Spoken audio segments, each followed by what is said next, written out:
Great. So thank you, Dr. Laird. We're looking forward to hear more about urinary incontinence assessment.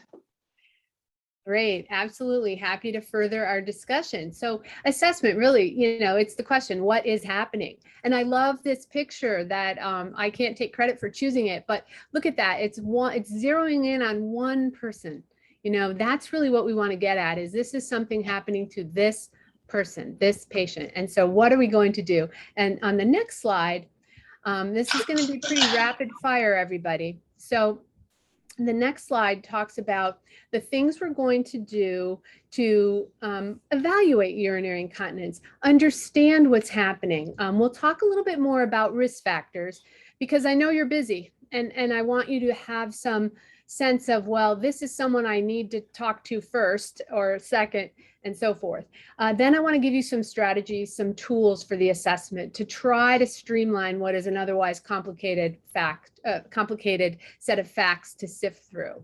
Then we'll talk a little bit about sort of looking at causation and type of problem, and then we'll start moving our way towards that patient-centered case discussions that we want to do at the end. Okay, so let's go ahead and move forward.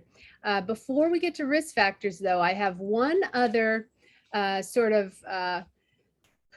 Well, I don't know what the right word is. Maybe not a plea, but you're a friendly crowd. I want to build on my sort of beating the drum for being aware of how prevalent this is. Now my drum on this one is being aware that you're looking probably for more than one diagnosis, or excuse me, more than one contributing cause. We're focusing on the urinary incontinence as the end problem, but there's probably more than one thing going on, okay? So keeping that in mind, on the next slide, I want to talk a little bit about who's at risk. And I really like these kinds of slides and this kind of content, because every time I'm seeing a patient, what I have learned over the years to do is to start visiting with them and start thinking about them from the standpoint of what factors create the problems for them. And if I'm looking at someone for urinary incontinence, I've got to know what potentially could make their risk higher. So here we've got age. We already know that that's a factor. A woman who's had multiple pregnancies, that's going to make her more at risk. Smokers, people who are obese, any of our patients who we know have constipation or history of fecal impactions, people of low fluid intake for the reasons we talked about earlier.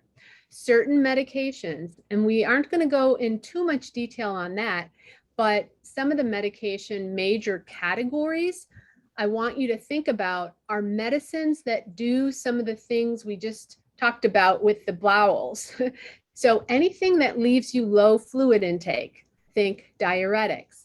Anything that constipates people, thinking of it that way helps you think through which medications might be an issue. Immobility. I think that gets missed a lot, but your immobile people, they're not going to have a shot at getting to the bathroom on time unless someone's helping them or you make some other arrangements. Environmental barriers. We could do a whole conversation on how do we set up our environment to be more conducive to people being able to get to a bathroom on time. How many bathrooms do we have available? Do we have bathrooms facilities outdoors? Those sorts of questions are good ones. Other medical issues we've already touched on, diabetes in particular, both the disease and its medications can create some trouble. Congestive heart failure, same boat. The disease itself, the medications can cause trouble. And then stroke is another area that, for a variety of reasons, if it causes lesions, that impact any of the multiple parts that impact urinary incontinence, or urinary control, you can have urinary incontinence as a result. So these are some common risk factors that I want you to be thinking of as you're starting to think about, well, what could be creating the trouble for my patient? Next slide, please. And here I want to just point out the kind of the sad cascade of urinary incontinence and why it's such an important symptom to be paying attention to. because of the reality of how many issues it can be connected to. We've already touched on a lot of them, but I want to put this together this way in hopes that it'll make an impression on you that at any point when you see urinary incontinence, I really want you to try to break the cycle, because otherwise, what most older adults who have chronic urinary incontinence are unfortunately at risk for is that some of their urinary incontinence is going to happen at night. So nocturia, for people who have it during the day, at some point will usually start happening at night. That increases their risk of fall. We're going to kind of go clockwise here. That increases their risk of fall, which increases their risk of hip fracture. Often that's how they've come to be in a facility in the first place and needing the kind of care that sort of setting can provide. Their mortality rate is much higher than it would be should they not have had that cascade of problems that in some cases starts with chronic urinary incontinence. So I want to try to motivate you that at any point in the cycle that you find someone who has urinary incontinence, you can potentially make a significant change in this type of eventuality for your patients.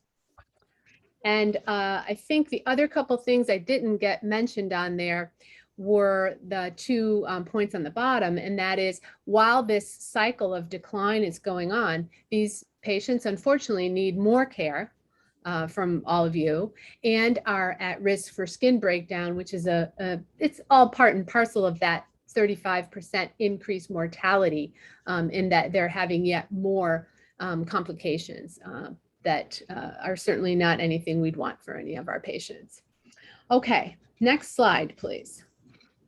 So as you're getting to assessment, I know I'm supposed to be getting to assessment, this is sort of my kind of template. You first want to know who's at risk so you can triage your efforts, right? And then we need to ask about it. This is something not many people want to talk about. Now, some of your patients can talk about it, so you're going to have to be the person taking the lead. But among your patients who can, you really want to ask. No one's going to want to volunteer, but you want to ask and ask carefully. We'll talk about that in a minute. You definitely want to figure out, is it new or is it chronic? I've been talking about chronic, but at some point, somebody's going to have it starting. It's going to be an acute problem. And my gosh, if you can get someone with acute urinary incontinence, please get them, see what you can do to take care of it, because you don't want that to become a chronic problem. Getting data, and you'll see we've got a couple of strategies. Either the patient or the family, if need be, I didn't put this on here, but your fellow associates is very important. And then that brings us to that last bullet. Talk to the team of people who are helping. This is an extremely sort of 24/7 sort of problem. Sometimes it's what you eat that creates the urinary incontinence at night. Sometimes it's the timing of the medicine that creates the urinary incontinence during the morning. So the team working together and thinking through this particular symptom and condition can sometimes be very important. So as you're thinking about this, keep that construct in mind. Okay. On the next slide, I mentioned, please ask people about this problem. But, you got to be careful. Nobody really, I've found that the word incontinence is sometimes not anything anyone wants to hear. But in some cases, I've used it even though I use the word never. I should know never, say never in medicine. But in any event, sometimes a more acceptable term or question would be, are you having trouble controlling your bladder? In fact, that I find is more universally understood than the word incontinence. Do you leak urine when you cough and sneeze? That's a good one for stress type incontinence. Do you leak on the way to the bathroom? That really starts getting you aware of whether there's any of these mobility or functional issues. But in any event, it's a tough question to talk about. You obviously take your precautions to be respectful and careful from a confidentiality standpoint, to talk to someone at the right place and time, but please ask and start finding out if this is something they're concerned about or that you should be concerned about. Okay, next slide. I did mention new or chronic, and the reason that this is so important is what I just said. If this is something that is new and it hasn't been happening forever and ever, I'm going to show you in a minute a mnemonic that I want you to think about that talks about all the reversible causes of an acute onset of urinary incontinence. And if we can get to this place where we're talking to our patients and their families about urinary incontinence more, helping them understand that it's not an inevitability of aging. If it's happening, let someone know. Because if it is something that we can manage, we want to take care of it. Otherwise, we've got a chronic situation, and then that's when we'll go through some of what we need to do. So on the next slide, and you'll all have access to these slides. I know I'm going very rapidly through them today. You'll have access to these slides where you can kind of sit and really take a look at them with a little more time on your side. But this is the Reversible Causes little mnemonic memory device using the word DRIP to help you think through the things that could be acutely creating urinary incontinence. And so if you have someone who's new onset, I'd like you to take a look at this list and check it all off, make sure you have. I've known some nursing stations where they've told me, yeah, we posted it on the side of a file cabinet or something so that everyone, just keeps this in mind. All right, we'll move on to the next one. So focusing back on chronic urinary incontinence, really step one is moving into an evaluation on your part, especially if your patient can't contribute that much, with avoiding or bladder diary. Now, I know you're probably like, oh my gosh, how in the world are we going to get that done? But bear with me. We'll look at a template for that. There is really no way around needing to understand. I call it the 24/7 nature of this problem. It isn't, you just have to understand what is happening to someone through the whole course of their day on multiple different levels, right? What they're eating, what they're drinking, how they're voiding, how they're sleeping, how they're active. I mean, there's all those aspects. We'll show you a way to kind of collect that information. Following that, that's really the foundation that's going to help you then talk to your medical colleagues about getting an evaluation. They're gonna come back to you with the questions of, well, what about this? What's happening at night? What are they eating? What's their mobility? So you're really you're really better off going through step one as diligently and as much as your time will allow. But hopefully working as a team, you can maybe enlist some support from a couple other people on the team and start putting some efforts together towards this. Then when you go to the medical evaluation, you've got a little more for them to go on. Okay. On our next slide, I think, yes, here's the bladder diary. So again, you can take a longer look at this on your own time, but it essentially helps you understand. And of course, this is all filled out. Your template would be blank, and you would want to be creating a history of what happened to someone over a 24-hour period, with respect to how many times they tried to go to the bathroom, how many times they had incontinence, and if there are any urinary incontinence products, pads, briefs, etc. You'd want to talk about that as well. And then the final column on the right is very important, especially at the very beginning, and that is the what were you doing? So what are the circumstances around that particular toileting event? And so you start to be able to have a sense of what the rhythms are for different individuals. And it really can be helpful. I've had some nurses tell me, one day is not quite enough, but 5 days is more than you need. So head for 2 or 3, and you start to have some clear signals, if you will, of where to start some efforts. And you can then, on top of this, layer other factors if need be.